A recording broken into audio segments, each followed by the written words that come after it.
આપનું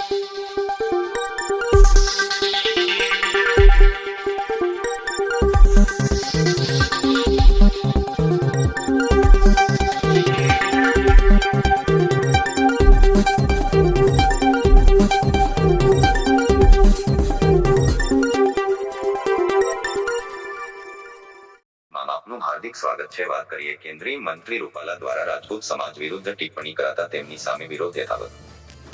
અરવલ્લી જિલ્લાના માલપુર મુકામે રાજપૂત સમાજ દ્વારા મામલતદારને આવેદનપત્ર અપાયું, ત્યારે આજે રાજપૂત સમાજ દ્વારા રૂપાલાના વિરોધમાં એક રેલી યોજવામાં આવી હતી।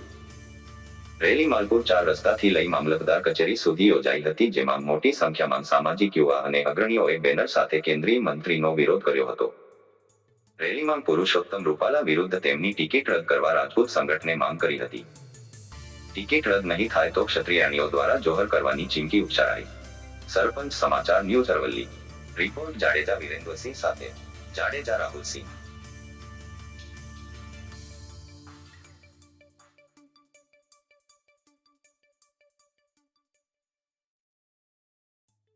સાહેબની ટિકિટ રદ થાય એ અમારી મુખ્ય માંગણી છે। બીજી અમારી કોઈ માંગણી નથી। બીજા કોઈ સમાજ વિશે કે કોઈ પક્ષ વિશે કે કોઈ વ્યક્તિ એના વિરોધમાં અમારું કોઈ નિવેદન નથી। અમારી ફક્ત માંગણી છે રૂપાલા સાહેબની ટિકિટ રદ થાય, કારણ કે એમણે અમારા સમાજ વિશે ડાયરેક્ટ અમારી બેન બેટી વિશે અપશબ્દો વાપર્યા છે। એટલે અમારું મુખ્ય માંગણી આ જ છે કે એમની ટિકિટ રદ થાય। બાકીની અમારું જે સમાજ જે રીતના નિર્ણય લેશે મોવડી મંડળ એ પ્રમાણે અમારે આગળ અમે એનું પેલીઓ કરીશું। બાકી અમારી હાલમાં એક જ માંગણી છે કે એમની ટિકિટ રદ થાય। આજે માલપુર તાલુકા જિલ્લા અરવલ્લીથી હું જસપાલસિંહ રાઠોડ પુરુષોત્તમ રૂપાલા વિશે એટલું કહેવા માગું છું કે ભારતીય જનતા પાર્ટી જો પુરુષોત્તમ રૂપાલાની ટિકિટ રદ નહીં કરે તો એનું પરિણામ ભોગવવા માટે ભારતીય જનતા પાર્ટીએ તૈયાર રહેવું પડશે અને ઘણી બધી સીટો ગુમાવવાની એમને તૈયારી રાખવી પડશે, એટલું કહેવા માગું છું।